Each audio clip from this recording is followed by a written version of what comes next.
Аспан әлемі яғни сансыз ғаламшарлар мен жымыңдаған жұлдыздар бір-бірімен қақтығыспай өте дәлдік есеппен өте орнықты жүйемен миллиардтаған жылдар бойы қозғалып тұр.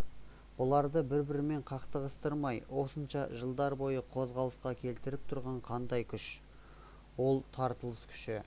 Тартылыс күшіндегі нәзік те ғажайып тепе-теңдікті ұстап тұрған тылсым күштің құдіреті неде? Егер бір ғаламшардың тұрақты тартылыс күші бір мезет кездейсоқтықтың әсерінен азайса немесе көбейсе, көк әлемі қалай тас-талқан боларын бір сәт ойланып көрдің бе? Барлық ғаламшарлар мен жұлдыздардың үлкенді-кішілі көлемдері мен бір-бірінің арақашықтықтарына қарай өзіндік тартылыс күштері бар.